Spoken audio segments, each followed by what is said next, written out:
Hi friends, എല്ലാവർക്കും മൂവ്മാനി മലയാളത്തിന്റെ പുതിയ എപ്പിസോഡിലേക്ക് വീണ്ടും സ്വാഗതം. ഇന്ത്യയുടെ അഭിമാനമായി മാറിയ മേജർ മുകുന്ദ് വരദരാജന്റെ കഥ പറഞ്ഞു വന്ന ശിവകാർത്തികേയനും സായി പല്ലവിയും പ്രധാന കഥാപാത്രങ്ങളെ അവതരിപ്പിച്ച അമരൻ എന്ന ചിത്രം കണ്ടതിനു ശേഷം എനിക്ക് അതിൽ നിന്നും കണ്ടെത്താൻ സാധിച്ചിട്ടുള്ള കുറച്ച് കാര്യങ്ങളാണ് ഇന്നത്തെ എപ്പിസോഡിലൂടെ നിങ്ങളുമായി ഷെയർ ചെയ്യാനായി പോകുന്നത്. വീഡിയോയിലേക്ക് കിടക്കുന്നതിന് മുമ്പ് തീർച്ചയായിട്ടും ഈ ചിത്രം നിങ്ങൾ കണ്ടിട്ടുണ്ടെന്ന് ഉറപ്പുവരുത്താൻ ശ്രമിക്കുക. ഇല്ലെങ്കിൽ ഇനി പറയാൻ പോകുന്ന എല്ലാ കാര്യങ്ങളും നിങ്ങൾക്ക് സ്പോയിലർ ആയിരിക്കും. സോ സ്പോയിലർ അലേർട്ട്, നമുക്ക് നേരെ വീഡിയോയിലേക്ക് കിടക്കാം. സിനിമയുടെ തുടക്കത്തിൽ സംവിധായകന്റെയും സിനിമയുടെയും എല്ലാം പേരെഴുതി കാണിക്കുന്നത് വെള്ള നിറത്തിലായിരുന്നു. എന്നാൽ സിനിമ തുടങ്ങിയതിന് ശേഷം പിന്നീട് അങ്ങോട്ട് എല്ലാ കാര്യങ്ങളും എഴുതി കാണിച്ചുകൊണ്ടിരുന്നത് ഗോൾഡ് നിറത്തിലാണ്. ഇത് ഈ ആർമി ഓഫീസേഴ്സിന്റെ പേരുകൾ എഴുതുന്ന ആ നിറമാണ്.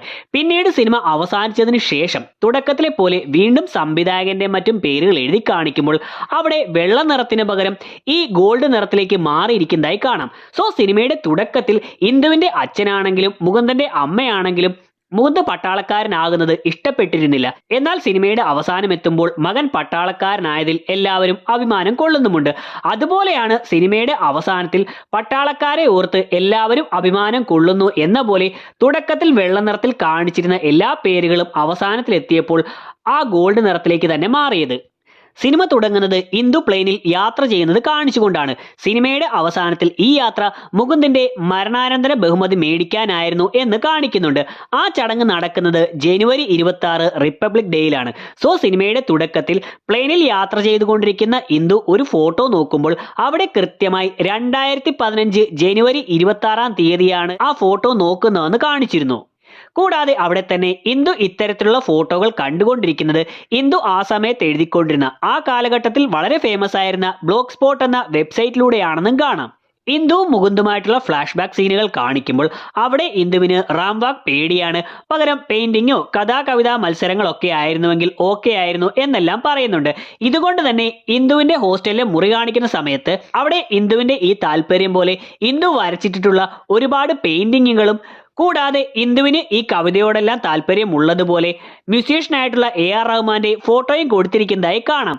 കൂടാതെ വർഷങ്ങൾക്ക് ഇപ്പുറമുള്ള കഥ കാണിക്കുമ്പോഴും വെടിയേറ്റതിനു ശേഷം ഒരു ദിവസം സർപ്രൈസായി വീട്ടിലേക്ക് മുകുന്ദ് വരുമ്പോൾ അവിടെയും ഇന്ദു ഇതുപോലെ വരച്ചിട്ടുള്ള പെയിന്റിങ്ങുകളും നമുക്ക് കാണാം.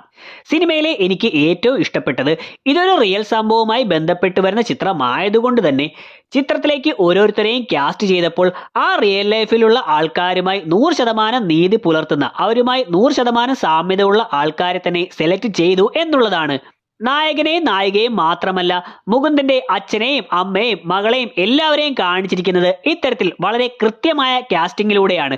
കൂടാതെ ഇങ്ങനെ കഥാപാത്രങ്ങളുടെ രൂപത്തിൽ മാത്രമല്ല സിനിമയിലെ ഓരോ സംഭവങ്ങളും നമ്മളെ കാണിക്കുമ്പോൾ അതിന്റെ റിയൽ ലൈഫ് ഇൻസിഡന്റിലെ ഫോട്ടോകളുമായി നമ്മൾ കമ്പയർ ചെയ്ത് നോക്കുകയാണെങ്കിൽ ആ സമയത്ത് റിയൽ ലൈഫിൽ അവരിട്ടിരുന്ന വേഷങ്ങൾ പോലും സിനിമയിലേക്ക് കൃത്യമായി കൊണ്ടുവരാൻ അവർ ശ്രദ്ധിച്ചിട്ടുണ്ട്. എന്തിന് മുകുന്ദിന്റെ അച്ഛനെ കാണിക്കുമ്പോൾ അദ്ദേഹത്തിന്റെ പോക്കറ്റിലിരുന്ന കണ്ണട, പേന എന്നിവ വരെ കൃത്യമായി ആ ഒരു ക്യാരക്ടറിന്റെ പോക്കറ്റിലും ഡീറ്റെയിൽ ചെയ്യാൻ അവർ കൊണ്ടുവന്നിട്ടുണ്ട്. ഇങ്ങനെ റിയൽ ലൈഫിലെ ഏതൊരു മൊമെന്റിന്റെ ഫോട്ടോ എടുത്ത് നോക്കിയാലും അത് സിനിമയിൽ കാണിച്ചപ്പോൾ ആ വേഷവും ആ പ്രോപ്പർട്ടീസും എല്ലാം കൃത്യമായി യൂസ് ചെയ്യാൻ അവർ ശ്രദ്ധിച്ചിരുന്നു. മുകുന്ദ് ചെറുപ്പത്തിൽ തന്നെ പട്ടാളക്കാരനാകാൻ ആഗ്രഹിച്ചിരുന്നു എന്നാണ് പറയുന്നത്. അതുകൊണ്ട് തന്നെ മുകുന്ദിന്റെ വീട് കാണിക്കുമ്പോൾ അവിടെ പട്ടാളത്തിലെ ടാങ്ക് പോലെയുള്ള ടോയ്സ് ഇരിക്കുന്നതായി നമുക്ക് കാണാം. ഇതുപോലെ മുകുന്ദ് പട്ടാളക്കാരനാകാൻ ആഗ്രഹിക്കുന്നത് കൊണ്ട് തന്നെ മുകുന്ദിനെ കാണിക്കുന്ന സമയത്ത് അയാൾ ഗെയിം കളിക്കുന്നത് പോലും ഇതുപോലെ വെടിവെപ്പുമായി ബന്ധപ്പെട്ടിട്ടുള്ള ഒരു ഗെയിമാണെന്ന് കാണാം. 2005 ഏപ്രിൽ 8 മുകുന്ദ് ട്രെയിനിങ്ങിനായി പോകുന്നതായി കാണിക്കുന്നത്. തൊട്ടടുത്ത ആഴ്ച, അതായത് 2005 ഏപ്രിൽ 15 ഇന്ദു അവനെ കാണാനെ അങ്ങോട്ടേക്ക് ചെല്ലുന്നത്. ഒരാഴ്ച മാറി നിന്നപ്പോൾ തന്നെ തനിക്ക് ഒരുപാട് മിസ് ചെയ്തു എന്നെല്ലാം ഇന്ദു പറയുന്നുമുണ്ട്. സോ ഈ ഒരു ഡേറ്റ് ഡീറ്റെയിൽ ചെയ്യുന്നത് പോലെ ആ സമയം അവിടെ വരുന്ന സീനിയർ ഓഫീസേഴ്സിനെ കണ്ട് അവർ ഒരു ന്യൂസ് പേപ്പർ കൊണ്ട് മുഖം മറയ്ക്കുമ്പോൾ അവിടെ 2005 ഏപ്രിൽ 14 റിലീസായ ചന്ദ്രമുഖി എന്ന രജനീകാന്ത് ചിത്രത്തിന്റെ പരസ്യം ആ പത്രത്തിൽ ഉൾപ്പെടുത്തിയിരിക്കുന്നതായി കാണാം. ഇന്ദുവിനെ ആദ്യമായി കോളേജിൽ വെച്ച് ഒരു ഷർട്ട് ഇട്ടുകൊണ്ടാണ് കാണിക്കുന്നത്. അത് തന്റെ ചേട്ടന്റെ ഷർട്ടാണെന്ന് ഇന്ദു മുകുന്ദിനോട് പറയുന്നുമുണ്ട്. പിന്നീട് ഇന്ദുവും മുകുന്ദും കോളേജിൽ വെച്ച് കാണുമ്പോൾ എല്ലാം തന്നെ ഇതുപോലെ ഷർട്ട് തന്നെയാണ് ഇന്ദു ഇടുന്നത്. എന്നാൽ മുകുന്ദിന്റെ വീട്ടിലേക്ക് വരുമ്പോഴും അമ്മയും അച്ഛനുമായിട്ടുള്ള കൂടിക്കാഴ്ച സീനുകളിലെല്ലാം തന്നെ ഇന്ദു ചുരിദാറും മറ്റുമാണ് ഇടുന്നത്. കാരണം ഷർട്ട് ഇട്ട് കണ്ടാൽ തന്നെ ഇഷ്ടപ്പെട്ടില്ലെങ്കിലോ എന്ന് കരുതി അവർക്ക് ഇഷ്ടമുള്ള ഡ്രസ്സുകൾ ഇട്ടുകൊണ്ട് അവരെ ഇംപ്രസ് ചെയ്യുന്നത് പോലെ. എന്നാൽ മറ്റൊരു ഭാഗത്ത് നേരത്തെ പറഞ്ഞ 2005 ഏപ്രിൽ 15 ഇന്ദു മുകുന്ദിനെ കാണാനായി വരുമ്പോൾ അവിടെ അന്ന് അമ്മ വരുമെന്ന് അറിയാത്തത് കൊണ്ട് ഇന്ദു ഷർട്ട് ഇട്ടുകൊണ്ടാണ് അവിടെ വന്നിരിക്കുന്നതെന്ന് പെർഫെക്റ്റായി കാണിച്ചിരുന്നു. സോ മുകുന്ദന്റെ കൂടെ അവൾക്ക് എപ്പോഴും സ്വാതന്ത്ര്യമുണ്ട്. അതുകൊണ്ടാണ് അവനുമായി മാത്രമുള്ള സീനുകളിലെല്ലാം തന്നെ അവൾക്ക് ഇഷ്ടമുള്ള ഡ്രസ്സുകൾ തന്നെ അവൾ ഇടുന്നതായി കാണിച്ചത്. ഇതുപോലെ തന്നെ മുകുന്ദ് ആദ്യമായി പട്ടാളത്തിലേക്ക് ജോയിൻ ചെയ്യാൻ പോകുന്ന സമയത്ത് അവൾ മുകുന്ദനെ മാറ്റി നിർത്തി തന്റെ ഒരു ഫോട്ടോ പേഴ്സിൽ വെക്കാനായി കൊടുക്കുന്നുണ്ട്. ആ ഒരു ഫോട്ടോയിലും അവൾ ഇട്ടിരിക്കുന്നത് അവൾക്ക് ഇഷ്ടമുള്ളതുപോലെ സ്വാതന്ത്ര്യമുള്ളതുപോലെയുള്ള ഷർട്ട് ഇട്ടുകൊണ്ടുള്ള ഒരു ഫോട്ടോയാണെന്നും അതുകൊണ്ട് കൂടിയാകാം അവൾ അച്ഛനും അമ്മയും കാണാത്ത രീതിയിൽ മാറ്റി നിർത്തി ആ ഫോട്ടോ മുകുന്ദിന് കൊടുത്തതെന്നും മനസ്സിലാക്കാം.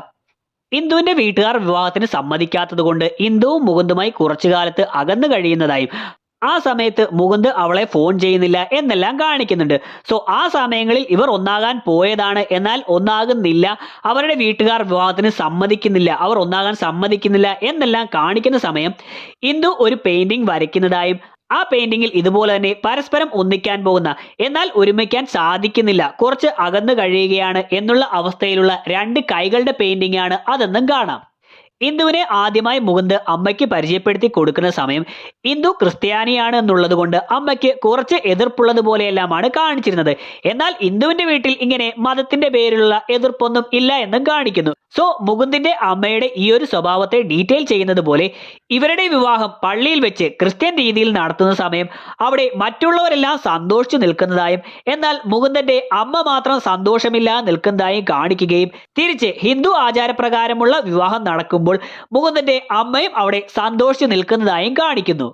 വിക്രം എന്ന ക്യാരക്ടറിനെ ഇൻട്രൊഡ്യൂസ് ചെയ്യുമ്പോൾ അയാൾ മികച്ചൊരു റണ്ണറാണ് എന്നാണ് പറയുന്നത്. സോ ഈ ഒരു കാര്യം ഡീറ്റെയിൽ ചെയ്യുന്ന ഒരു സീൻ ചിത്രത്തിൽ പെർഫെക്റ്റ് ആയി കൊണ്ടുവന്നിട്ടുണ്ട്. അതായത് അൽത്താഫിനെ പിടിക്കാനുള്ള ഓപ്പറേഷന്റെ ഇടയിൽ അൽത്താഫ് രക്ഷപ്പെട്ടു പോകുന്നു എന്നൊരാൾ വിളിച്ചു പറയുമ്പോൾ മുകുന്ദും വിക്രമും അയാളെ പിടിക്കാനായി പുറകെ ഓടുന്നുണ്ട്. സോ ഈ സമയം ആദ്യം മുകുന്ദും മുന്നിലായി ഓടുന്നതായും എന്നാൽ വിക്രം മികച്ചൊരു റണ്ണർ ആയതുകൊണ്ട് തന്നെ മുകുന്ദനെ താണ്ടി മുന്നിലേക്ക് ഓടിക്കേറുന്നതായും കാണിച്ചിരുന്നു.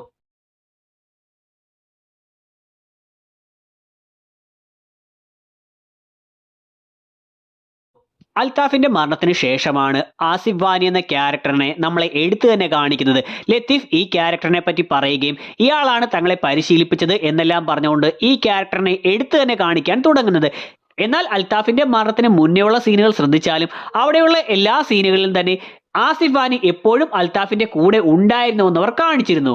അൽത്താഫിനെ വെടിവെച്ച് കൊന്നതിന് ശേഷം സീനിയർ ഓഫീസറിനോട് അത് കൺഫേം ചെയ്യുന്നതിനായി വീണ്ടും മുകുന്ദ് വെടിവെക്കുന്നതായി കാണിച്ചിട്ടുണ്ട്.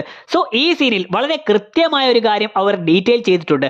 അതായത് ഇത്തരം ഗണ്ണുകൾ യൂസ് ചെയ്യുന്ന സമയത്ത് റീകോയിൽ കൊണ്ട് അപകടം ഉണ്ടാകാതിരിക്കാൻ വേണ്ടി അത് ഷോൾഡർ പൊസിഷനിൽ വെക്കാറുണ്ട്.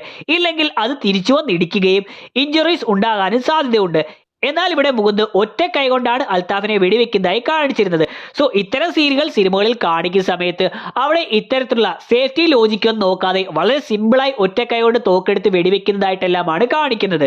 എന്നാൽ ഇതൊരു സോൾജിയർ സിനിമ ആയതുകൊണ്ട് തന്നെ ഒറ്റ കൈ കൊണ്ട് വെടിവെക്കുന്ന സമയത്ത് ഈ ഒരു റീകോയിൽ കൊണ്ടുള്ള ഇഞ്ചുറീസ് ഉണ്ടാകാതിരിക്കാനായി മുകുന്ദ് എന്ന സോൾജിയർ ഷോൾഡർ പൊസിഷനിൽ കൃത്യമായി വെച്ചുകൊണ്ട് തന്നെയാണ് വെടിവെക്കുന്നതെന്ന് കാണിച്ചിരുന്നു. ഇന്ദു ഒരു നല്ല ദൈവവിശ്വാസിയാണെന്നാണ് ചിത്രത്തിൽ കാണിച്ചിരിക്കുന്നത്.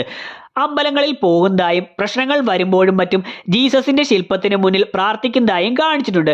സോ ഈ ഒരു മതവിശ്വാസത്തെ സൂചിപ്പിക്കുന്നത് പോലെ ഒരിക്കൽ മുകുന്ദ് വീഡിയോ കോൾ ചെയ്യുന്ന സമയത്ത് ഇന്ദു ആ ടാബ് കുറെ ബുക്കുകളുടെ മുകളിൽ ചാരി വെച്ചിരിക്കുന്നതായും അവിടെ ഏറ്റവും മുകളിലായി ജാനറ്റ് ഓക്കെയും ഡേവിസ് ബണ്ണും എഴുതിയിട്ടുള്ള റിട്ടേൺ ടു ഹാർമോണി എന്ന ബുക്കാണെന്നും ഈ ജാനറ്റ് ഓക്കെയുടെയും ഡേവിസ് ബണ്ണിന്റെയും ബുക്കുകളെല്ലാം ക്രിസ്ത്യാനിറ്റിയുമായി ബന്ധപ്പെട്ടിട്ടുള്ള ക്രിസ്ത്യൻ മതവിശ്വാസവുമായി ബന്ധപ്പെട്ടിട്ടുള്ള നോവലുകളാണെന്നും സോ ഇത്തരത്തിൽ ദൈവവിശ്വാസമുള്ള ഇന്ദു ആ ഒരു മതവിശ്വാസവുമായി ബന്ധപ്പെട്ടിട്ടുള്ള ബുക്കുകളാണ് വായിക്കുന്നതെന്നും ഇവിടെ ഡീറ്റെയിൽ ചെയ്യുന്നു. So that's it. ഇത്രയും കാര്യങ്ങളെല്ലാമാണ് ഈ ചിത്രത്തിൽ നിന്നും എനിക്ക് കണ്ടെത്താൻ സാധിച്ചിട്ടുള്ളത്. വീഡിയോ ഇവിടെ അവസാനിക്കുന്നു. വീഡിയോ നിങ്ങൾക്ക് ഇഷ്ടമായിട്ടുണ്ടെങ്കിൽ ലൈക്ക് ചെയ്യാനും ഷെയർ ചെയ്യാനും സബ്സ്ക്രൈബ് ചെയ്യാനും ശ്രമിക്കുക. വീഡിയോയെക്കുറിച്ചുള്ള നിങ്ങളുടെ അഭിപ്രായങ്ങൾ തീർച്ചയായിട്ടും വീഡിയോ കമന്റ് സെക്ഷനിൽ ഉൾപ്പെടുത്തുക. നമുക്ക് അടുത്ത എപ്പിസോഡിൽ കാണാം. അതുവരെ ബൈ.